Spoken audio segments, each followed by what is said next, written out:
In this video, I'm going to be showing you how to replace the battery in a Sears Craftsman garage door opener remote. This remote does take two 2016 batteries, and if you need those, you can find a link in the description of the video where you can buy them.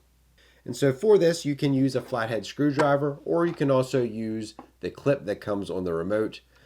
I actually prefer to use the clip to open up the actual remote itself, so you can pull the clip off the back, and then in this crease that runs along the side, you can stick the clip in the corner and just kind of twist until it opens up, and then you can open up the actual remote. We'll set that piece to the side, and you can see that there's a motherboard inside the remote, and there's actually a small tab right here that you actually have to pull back with your finger that will release this motherboard. So if we pull this back, we can then pull this motherboard up. We'll flip it over, set this part of the case to the side, and now we have our battery exposed.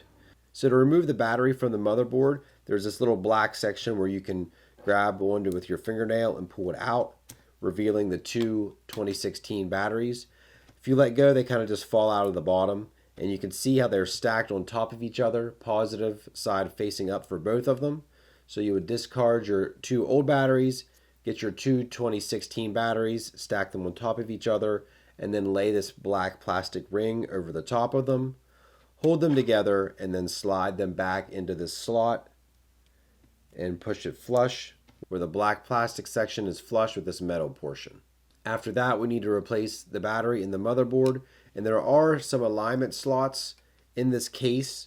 You can see right here where we need to align this motherboard.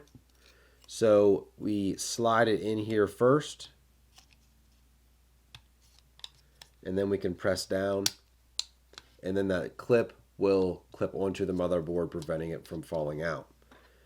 After we do that, we can press the case back together, and we can return the clip, slide it on, and you're finished. Hopefully this video helped you out. If it did, leave the video a thumbs up. It does help the channel. Thank you so much for watching, and have a great day.